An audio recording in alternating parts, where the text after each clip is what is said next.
The fire had gone cold by 9:47 p.m. when Adaize pushed the last serving of rice across the window ledge to the man standing outside. He had been coming for 11 nights. She had not asked his name. He had not offered it.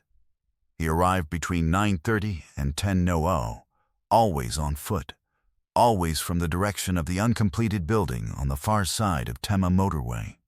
He wore the same gray shirt every night, a short-sleeved thing with a collar that had gone soft from too many washes, and trousers that had once been black but had faded to the color of road dust. He smelled of Harmattan air and something like motor oil. And he ate standing at the window with a kind of focus that told Adaize this was the only meal he would remember from the day. She served him from the pot she used to serve everyone else. Whatever was left. Jollof rice on the good nights. Plain white rice and stew on the harder ones. Once, palm soup with no meat, because the week had been what the week had been. He ate it. He thanked her quietly. He set the bowl back on the ledge, and he left.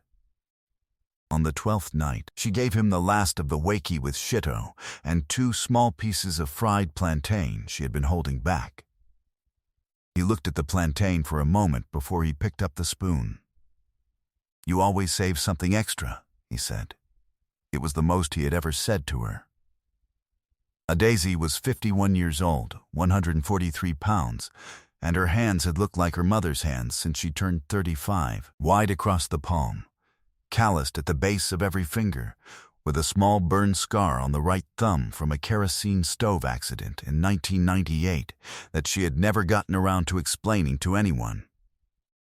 She ran the chop bar out of the front of her house on a narrow road off Kwame Nkrumah Circle in Accra that most people found by smell before they found by sight. The smoke from her coal pot drifting down the street in a direction that seemed intentional, pulling people in like a hand extended.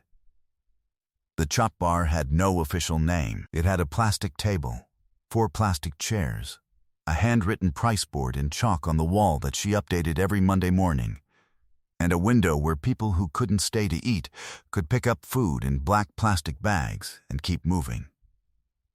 She had been running it for 19 years, since the year her husband Kolade walked out and left her with 2 children, a half-empty kerosene drum, and a cooking pot that she decided was enough to start with. She wore the same apron every day, a yellow cotton apron with a pocket on the right side big enough to hold a ladle, a cloth for wiping her hands, and the small notebook where she tracked what she spent and what she made. Her mother had sewn it for her in 1997, 2 years before she died. From the same fabric she had used to make Adaize's school uniforms when they were still able to afford school uniforms. The pocket was starting to fray at the corner. Adaize had been meaning to resew it for 3 years. Her children were grown and gone. Dubem in London, Chidinma in Tema working in port administration. Both of them calling on Sundays with a kind of careful cheerfulness that told Adaize they worried about her and were trying not to show it. She told them the same thing every Sunday. That she was fine. That the food was selling. That business was steady. All 3 of these things were approximately true, which she felt was close enough. What she did not tell them was that in the past 8 months, the rent on the building had gone up twice, that the gas supplier had changed the contract terms without negotiating, that the rice wholesaler she had been buying from for 14 years had retired, and the nephew who took over was charging prices that required her to do the kind of mental arithmetic she used to find peaceful, and now found simply exhausting. She was not struggling in the way that produces panic. She was struggling in the way that produces silence, the kind where you keep showing up and you keep cooking and you keep feeding people, because the alternative is a version of your life you are not ready to live. She gave the man his food because she was not built to watch someone go hungry if she had something left in the pot. That was all. There was no more philosophy to it than that. Her mother had been the same way, and her mother's mother before that, and she had grown up in a house where the door stayed open past the hour when it should have been closed, because someone always came and someone always needed something, and the rule was that you fed them first and figured out the rest later. The man never knocked. He simply appeared at the window. She never waited for him, but she was always there when he arrived. She had noticed, without deciding to notice, that on the nights she ran out of everything before he came, she found herself back in the kitchen, making something small from what was left in the cupboard. She had not examined this too carefully. On the 14th night, he didn't come. She waited until 10:23 p.m., with the pot still warm on the coal stand. Then she covered it and went inside. On the 15th night, he didn't come either. She told herself this was not unusual. People moved, people found other arrangements, people solved their own problems without explanation and disappeared the way they had appeared, without announcement. She sold the food the next morning. She rescrubbed the pot. She updated the price board on Monday because the rice had gone up again, and there was no version of her arithmetic that made the old price work anymore.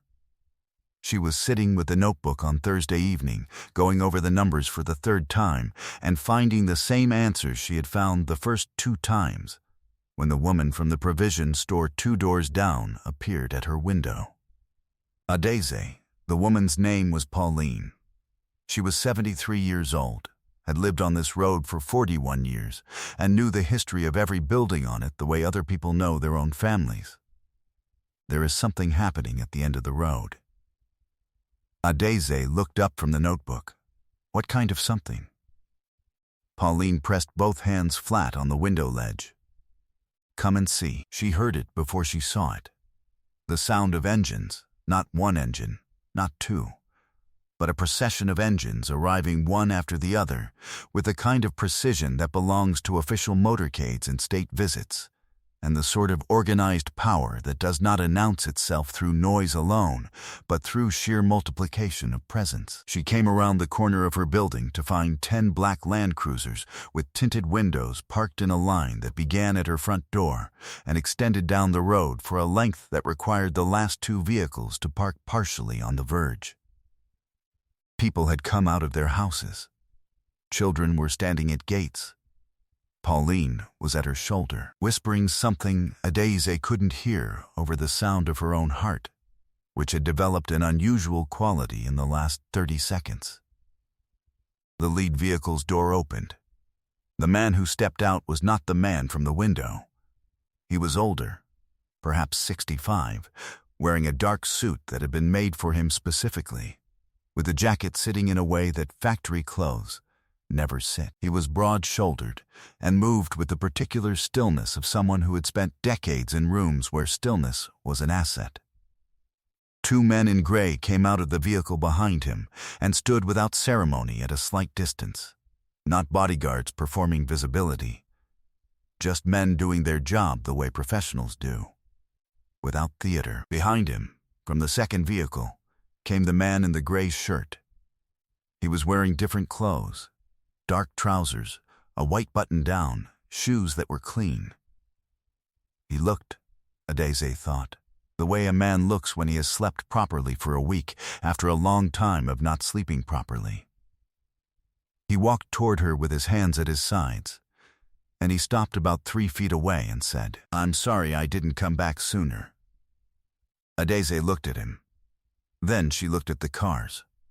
Then she looked at the man in the suit. "Who?" she said. "Are all of you?" The man in the suit introduced himself as Emmanuel Owusu Boateng.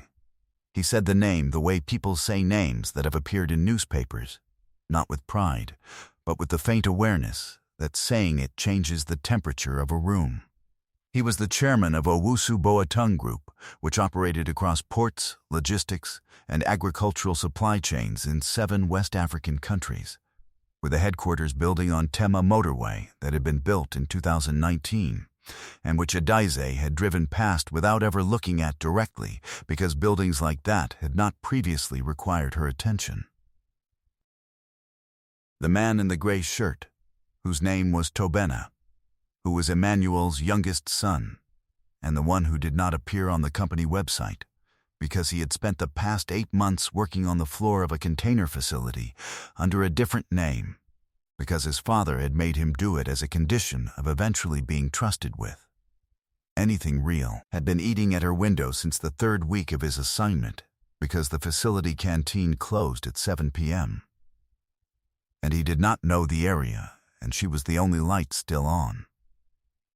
If this story is landing on you the way I think it is, subscribe now. Because what Emmanuel says next is not something Tobena had been told was coming. Emmanuel had found out about the chop bar on the road off Kwame Nkrumah Circle when Tobena mentioned it in a phone call 3 weeks into the assignment. Mentioned it the way you mention something that has become important without intending to make it important. That it was a woman cooking alone. That she was there every night. That she fed him from whatever was left without asking why he needed it, or what he was doing in the area, or what the gray shirt meant about his circumstances. Emmanuel had listened and said nothing. Then he had made his own inquiries, the kind that people with 10 Land Cruisers make quietly and thoroughly. What he had found out was this. Adaze Ndukwe had been operating a food business from this address for 19 years, had served an estimated 12,000 people in that time, based on her own handwritten records, which she kept in notebooks she stored in a cardboard box under the counter. Had never been more than 3 weeks late on any payment to any supplier. Had put 2 children through secondary school and contributed to 1 tertiary degree from the proceeds of a coal pot and a chalk price board.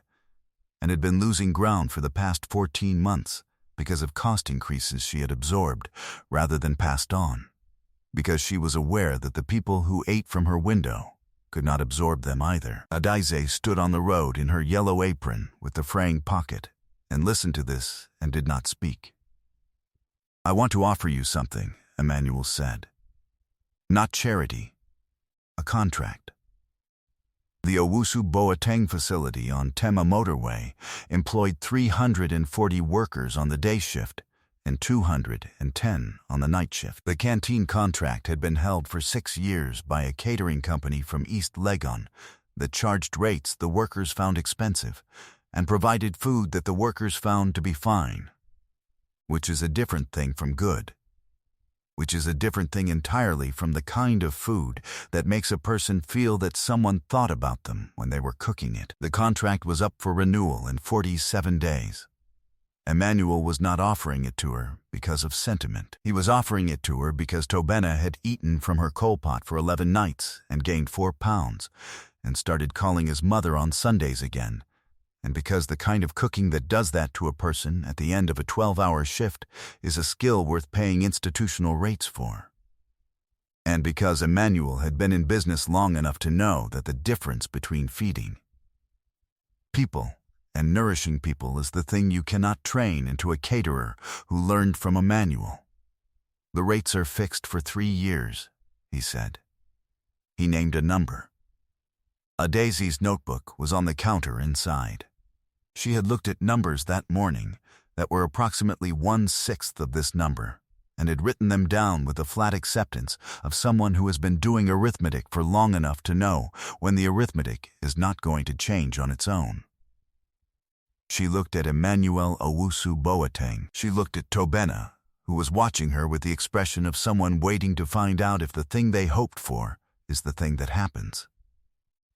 She looked at Pauline, who was behind her, and not pretending not to listen. "What is the kitchen arrangement?" she asked. Emmanuel permitted himself a small smile. He told her the kitchen was inside the facility. A commercial space with 4 industrial burners, 2 large prep surfaces, refrigeration, and a serving window that opened at 6 a.m., and again at 1 p.m., and again at 7 p.m. She would hire her own staff. She would set her own menu within nutritional parameters they would agree on in writing. She would use her own suppliers, whom she would select, and the company would pay her account on the 15th of every month for the prior month's provision. She would keep her coal pot. She would keep her road. She would keep the window. The contract was for the facility canteen. It did not purchase her life. He was clear about this, because he was the kind of man who understood the distinction. Adeze untied the yellow apron. She folded it across her arm the way her mother had taught her to fold things that mattered, slowly, carefully, with both hands, as though the fabric were worth the care. She held it for a moment. Then she set it on the window ledge. "When do I start?" she said. The paperwork took 11 days. Dubem flew in from London because Chidinma called him and said there was something happening that he should see in person, and he arrived on a Saturday and sat at the plastic table in front of the chop bar, reading the contract with the expression of a man recalculating everything he thought he understood about his mother's situation. He looked up at her at one point and said, "Mama, did you know who he was?" She told him the truth. She had not known who anyone was. She had known there was a man at her window who was hungry, and she had known she had food, and she had known that those two facts together required only one response. Dubem held the contract another moment. Then he set it down and looked at her. "You fed a stranger for 2 weeks from a pot that was barely covering your rent." "Yes," she said.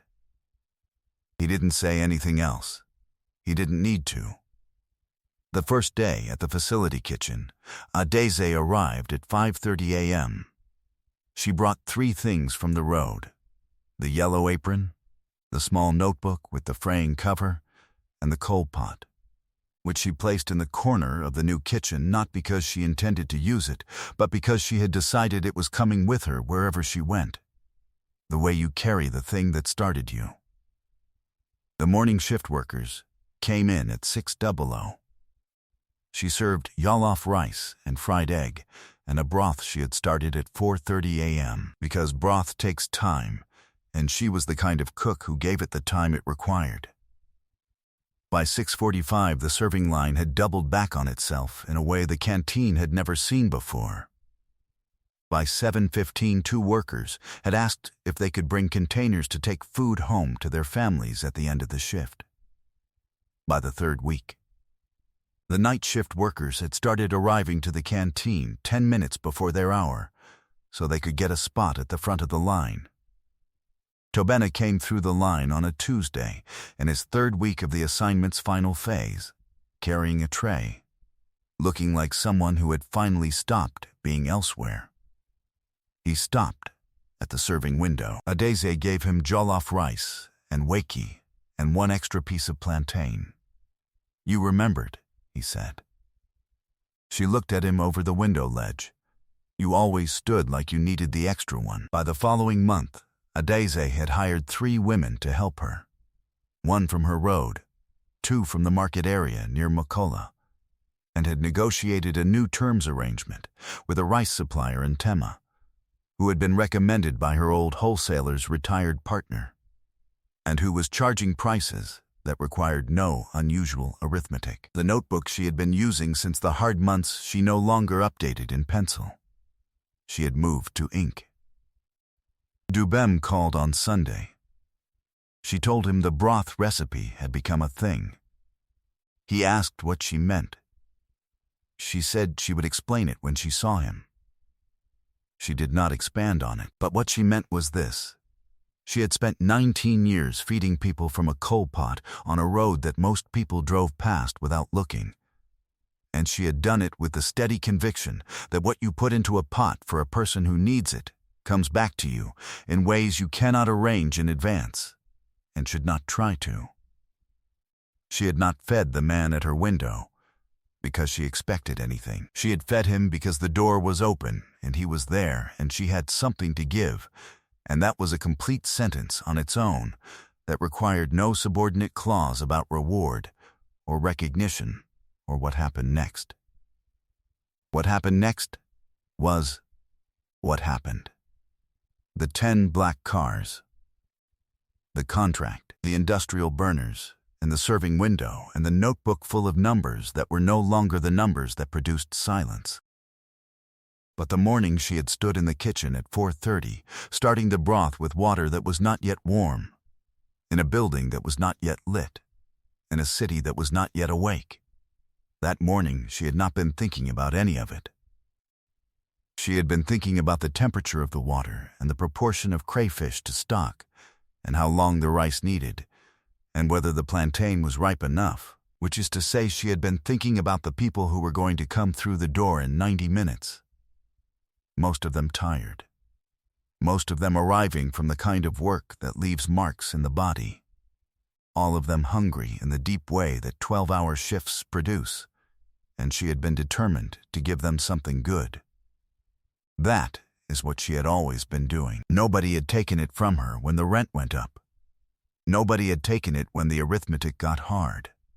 Nobody had taken it when the man in the gray shirt first appeared at her window, and she had no way of knowing what kind of man he was, or what kind of trouble he carried, or whether giving him her food was something that would ever mean anything beyond what it already meant, which was enough in itself, which was always enough. You can reduce a person's circumstances. You can narrow their options, increase their costs, exhaust their alternatives.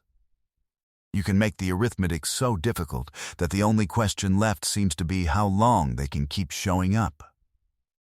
But the thing a person carries in their hands, the real thing, the skill and the knowledge and the conviction that what they do matters to the people they do it for, that does not diminish with the rent. That does not expire with the contract. That does not require anyone's recognition to remain true. The coal pot is in the corner of the kitchen on Tama motorway.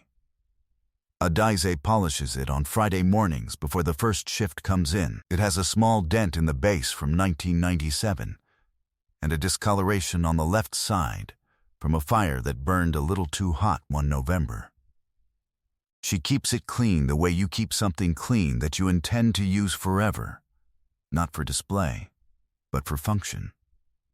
Not because anyone is watching. Because that is who she is. And the night she sat alone with her notebook, doing the arithmetic for the third time and finding the same hard answers, that was the last night in her life where the numbers did not have another number behind them that she hadn't found yet. Because while she was counting what she had left, a man was eating her plantain at a window and thinking that someone had given him something better than food. And the thing he carried back to his father's building was not a meal. It was a name he wasn't ready to forget. Leave your answer in the comments. If someone came to your door every night for 2 weeks, someone you didn't know, with nothing to offer you, would you keep feeding them? Not out of pity, not because you expected something back, just because they were there and you had something. Tell me honestly what you would do. Subscribe for more stories about hidden strength, quiet power, and the people the world overlooks until they change everything. I'll see you in the next one.